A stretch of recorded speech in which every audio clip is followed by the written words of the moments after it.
Hey, we're back with another in real life video. This time we're talking about something fairly topical, I guess. There was some really enormous news that broke. But nonetheless, there was a massive leak in the Microsoft versus FTC, the United States Federal Trade Commission case, about the ABK, Activision Blizzard King acquisition, the merger and acquisition that they're undergoing. There was an unredacted, well, a bunch of unredacted documents that got out. We'll be focusing on the ones about Bethesda, of course, but there are quite a few that got out there, and we will touch on a few others, but mostly we'll be focusing in on this one, because, you know, it's particularly relevant to the channel and to my own interests. So first and foremost, it's not just Bethesda Game Studios, right? Like I said, there's a whole lot of information that got out there, but specifically in this case, this one document that we'll be talking about a little bit, if you haven't seen it, it is about the entirety of Bethesda Publishing, not Bethesda Game Studios, the developer. This would include all of their subsidiaries, all of their sort of owned studios in addition to BGS. I've seen some people remark that they are surprised that there is no talk of other Microsoft or Xbox properties in this.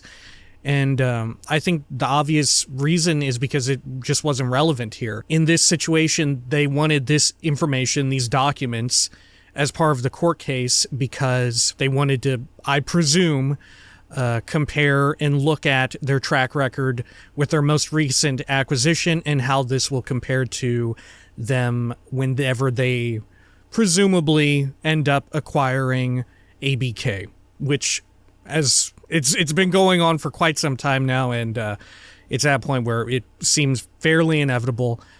It's only a matter of when. Obviously, a big deal whenever it comes to leaks, and this is kind of like a wild, I don't know, abnormal situation in how it got out, but obviously every time, it massively sucks for, of course, people who are putting work into these things, especially in particular folks planning around the big reveal moment for stuff like this. But yeah, this kind of just really got out there, not through normal means, not through like someone who works there or some other contact or whatever leaking it out.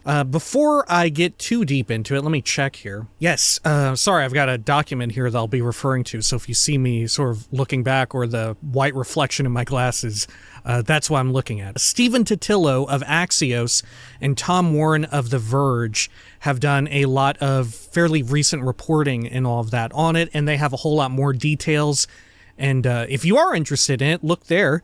But suffice it to say, this was an unredacted slew of documents that just got caught out, that were noticed. And the FTC even went out of their way to, obviously now they have scrubbed everything, but they went out of their way to even say, oh, it's not us. We didn't do it. We're innocent in this. It was actually Microsoft, whoever attach these files to this email, this correspondence or whatever, they did not properly redact or hide whatever, and it just became publicly available. The onus is not on us, it's on you, Microsoft. That's what they have said. We'll see how that pans out, or if there's any recourse following that. I extremely doubt it.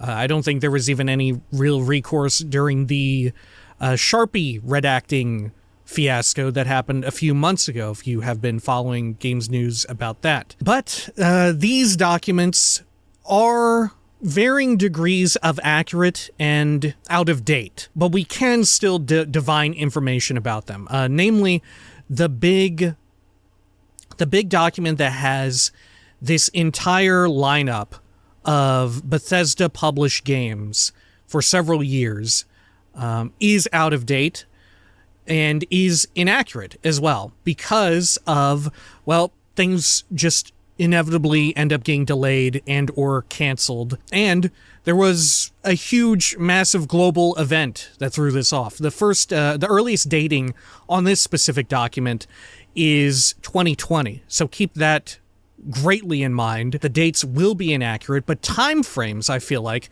periods of time, you can kind of infer and deduce some degree of information from that, I think. And that's going to be a lot of what we do here. Even things in here are liable to get canceled or reworked into a different project, so on and so forth, right? On this Bethesda publishing document that has their slate, there's stuff like Doom, Dishonored. There is the Indiana Jones game that we've known for a while. Machine Games has been working on, with Todd Howard having some degree of creative input. Limited, but some amount of creative input. But that's on there as well, and originally I think it was slated to hit about the same time as the new Indiana Jones movie, but like I said, circumstances changed and timeframes just got pushed. Keep all of that in mind as we go over that. So the big first immediate thing as it pertains to Bethesda, I guess we'll cover, is Starfield, right? Starfield just came out. Very much enjoying it, but that is neither here nor there.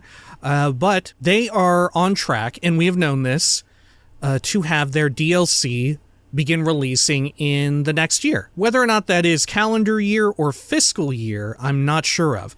Do keep in mind that with this document, and with a lot of these documents, a lot of it will be referring to fiscal year rather than calendar year. And fiscal year is like, at least in the United States, it's typically referred to as the beginning and end of tax deadlines, right? That is a fiscal year. Anyway, in the case of Starfield, DLC is, as we all know, even before this, is slated for next year in 2024. We're to expect that. There was even, the premium edition has the first, whatever, story expansion. It's called the first story DLC included as part of it if you got that. However, what is interesting, I think, about this is that there is an absence of additional DLC. It is only really slated for the next year after Starfield's launch, right? The year following. Right, that is the time frame. Starfield comes out, well, in this case, in 2023, and then anticipate DLC in the next year. A lot of folks, myself included, have anticipated that Starfield will serve as sort of more of a platform and will have a much longer tail on it than past BGS games, right? And we'll see expansion items further out. So it's possible that this was just omitted. It's possible that this was not originally the case, and they changed and updated their plans to have Starfield serve as that sort of platform and have a longer tail on it. That said, maybe that's just not the case, right? Maybe they're following sort of a proven track record. Lest we forget, let's look back to the case with Fallout 4. It came out in, I forget what year, but it came out in one year, and then the following year, every single piece of official mainline Fallout 4 DLC hit that next year. And they may do that same thing here with that. It's hard to say. We don't know if things have been changed. It's just something to keep in mind. Now, for the next big topic or game, I guess, covered in this is Elder Scrolls 6, of course. It was just recently in the news. There was a little bit of press about it, where they essentially reconfirmed, and we sort of all knew this, but I think they'll at least need to keep reconfirming this for all of their IP up till launch, that Elder Scrolls 6 will be only on PC and only on Xbox consoles. And I presume the same will be true for Fallout 5 whenever that hits. There'll have to be more reminders for people who do not pay super close attention to video games news, right? Because ultimately these are fairly super duper popular games, and a lot of people play them, and a lot of people just, whether or not they play games, do not pay attention to video games news. Anyway, alongside that exclusivity situation that was in the news, they said, don't expect Elder Scrolls 6 for 2026 or later. And this document sort of corroborates it. Obviously, like I said, the dates, the time frames on it are no longer accurate, but we can look at the amount of years in between, right? There is, at earliest, a 3-year turnaround for Elder Scrolls 6 after the launch of Starfield, the main Starfield game, not accounting for DLC or anything like that. 3 years following the launch of Starfield would be sometime in 2026. And like I said, they specified or later, which I think is highly, highly likely that we could see delays, especially for such a big and hotly anticipated project. And we'll talk a little bit more about this later down in the video. Now, the other really big and maybe more prescient news in these that's leaked out is that there is an Oblivion remaster and there is a Fallout 3 remaster. These have been rumored for the longest time. I feel like at least 1 year, if not 2 years ago, we began hearing tale about a Fallout 3 remaster. I think around the time that there was that, when they put Fallout 3 slightly inside of Fallout 4 via Creation Club stuff. Do you remember that? There's like a little quest where you go to Galaxy News Radio or whatever in one of the Fallout 4 creations. I think that was around about the first time we started hearing about these sorts of remasters. And keep in mind, these are remasters, not remakes, not full-on remakes, sort of the likes of like a full conversion mod, you know, something like Sky Oblivion would be closer, more akin to a full remake. A remaster would just be like dialing up the fidelity. So as I said, the dates are irrelevant, they're inaccurate, they're out of date. But the time frames may still hold some degree of useful information to us. And the Oblivion remaster is slated for roughly 1 year post Starfield launch. The Fallout 3 remaster is slated for about 3 years post Starfield launch. Now, another thing to consider is, are these remasters being done in-house, right? Are these actually being done by BGS? Or are these on a different sort of timetable, on a different sort of cycle, because a different outside or satellite studio is working on these, in which case they may already be in the hopper, just waiting for a time to be announced, or whatever. Or at the very least, the Oblivion remaster may be ready to go because it was originally slated for 2022 and the Fallout 3 remaster for next year, 24. Depending on who's working on these, any delays that they have had, like I said, the Oblivion one may already be like set up and good to go, and that's why we've kind of heard a little bit about it already. So we can also look at other data that we have on hand to sort of maybe make better estimates about when these things are due, assuming they aren't canceled, assuming they aren't further delayed. We can sort of look at other data and align it with this new influx of leaked data that, like I said, it's exploded everywhere. So the first thing to consider, I think, is with that Fallout 3 remaster. Originally, in this document, it was slated for 2024, next year. It would have been 3 years post-launch of Starfield. So 2026, same year as earliest for Elder Scrolls 6. But if we consider that maybe this is a different team, and they haven't had as many delays, and it is in the hopper, and it's ready to go, 2024, especially as its original date, makes some degree of sense. Because we know that in 2024, there is the Fallout TV show. And it's incredibly likely that the Fallout TV show is running on a different timetable than the game's being developed, right? No matter what happens, that Fallout TV show is hitting sometime next year. As far as I know, it's already been all filmed. The filming is complete. All of the stuff completed before the current actors and writers strike. In knowing that, I think it's super duper likely that initially, and this may continue on here, right, which is why it's worth bringing up, initially they very likely wanted to launch this Fallout 3 remaster around the same time as the Fallout TV show either begins or wraps up. That way, you're sort of getting this, like, double hit of being in news cycles and whatnot, right? We saw this sort of similar situation fairly recently with Last of Us, right? And a big one where there was a whole bunch of fanfare and talk about how this game performed was with Cyberpunk 2077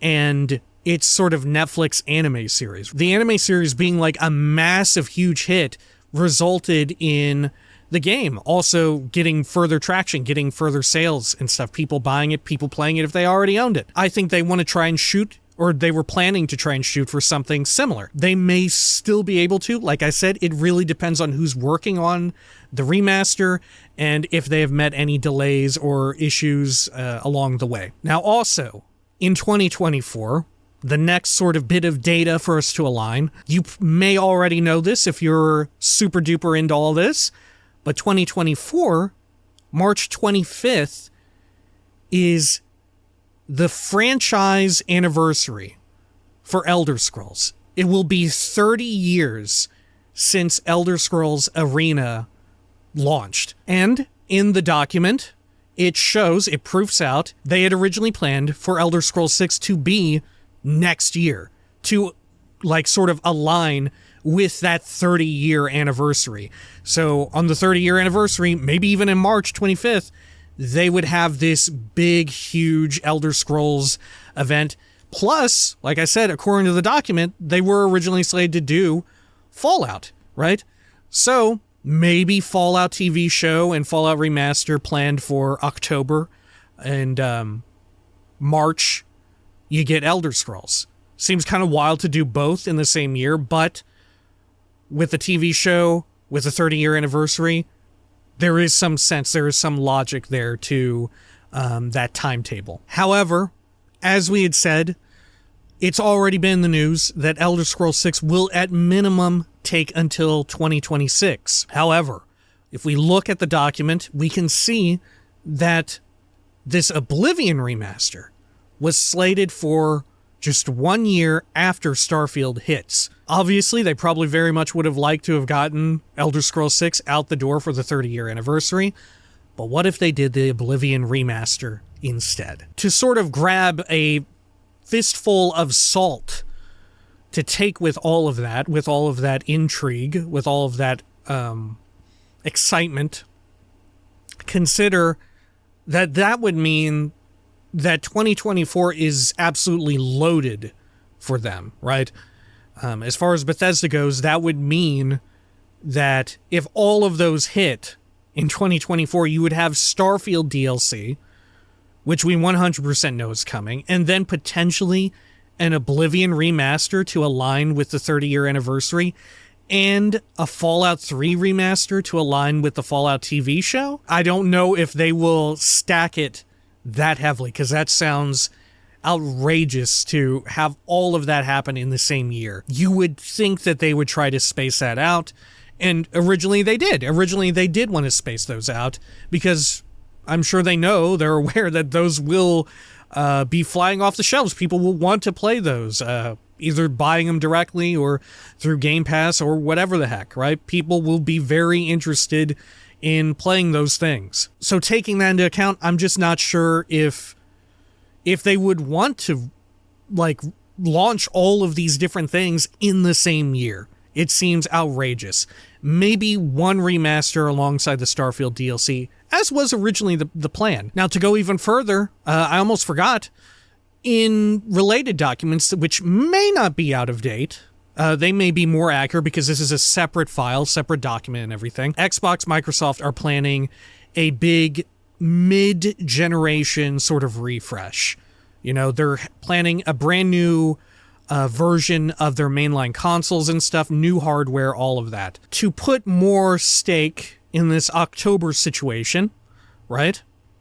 This new mid-gen refresh for this hardware is slated for October of 2024. And of course, like we said before, there's a decent likelihood that the Fallout TV show and maybe even this remaster hit in 2024 around the same time. Expounding further upon that, October has major significance in Fallout lore. October 23rd is when the bombs drop. It's the end of the world, as it were.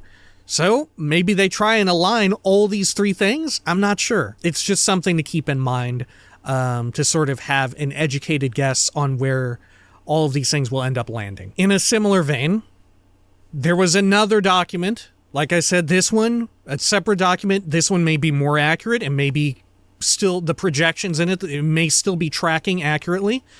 We simply do not know, but it's information that we have, so we can use it to make some sort of estimation. In 2028, they're planning to do a whole new generation, right? That's when next generation consoles, I presume, are going to be slated to begin hitting shelves coming out, as far as Microsoft and Sony are concerned. Now, obviously, it would be neat if 2026 is when Elder Scrolls 6 hit, right? Elder Scrolls 6, 2026. But there is also a world in which Microsoft realizes, wow, Elder Scrolls sure does seem like our most hottest IP right now. It sure does seem like by far the most anticipated thing we've got. What if we push it and have it be a generational launch title? What if we launch our new hardware in 2028 alongside Elder Scrolls 6 and it is a launch title? I think that's 100% within the realm of possibility. Publicly, they have said Elder Scrolls 6, 2026 or later, right? I think it's entirely possible that we could see it pushed to 2028 just to align with it being a next-gen situation. What better situation to get a lot of people on board with your console, right? You take it away from Sony, right? You buy it out, you buy all that, and say, well, Sony, sorry, we got it, we bought it. And then you say, well, here's a brand new console, first new one. If you want in, this is the perfect time to get in on this. If you want to get both of these consoles, or if you just want in on ours, here you go. And of course, if you're on computer, if you're on PC, well, none of this really matters to us, does it? But something to consider, something to keep in mind. That what else would they do? You know, what other game would be perfect for launching a brand new generation of your console than Elder Scrolls fucking 6? So, finally, as we close this one out, this may be a bit of a long one, because like I said, this is like an unprecedented situation where this sort of just got leaked publicly and is blown up absolutely everywhere. About 12 or so hours ago, I think. Less, or a little bit more than that. Anyway, what's my take on it? Well, let's go back to the rumors that we heard about this Oblivion remaster fairly recently.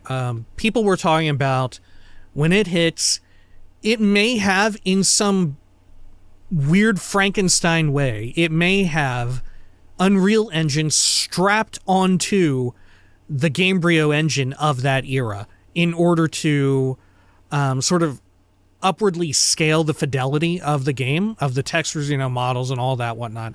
That sounds really wild to me, if that is the case. But in doing that 100% tracks with Fallout 3 also getting a remaster, right? Because it is the same version of Gamebryo as Oblivion, right? They're like sister games, effectively. So if you can get one done with that, with like bootstrapping or whatever, nailing Unreal onto Gamebryo in such a way, you may as well do Fallout 3 as well if you got Oblivion ready to go. The implication of that is a little wild. I have to wonder, how does that affect modding in any way, right?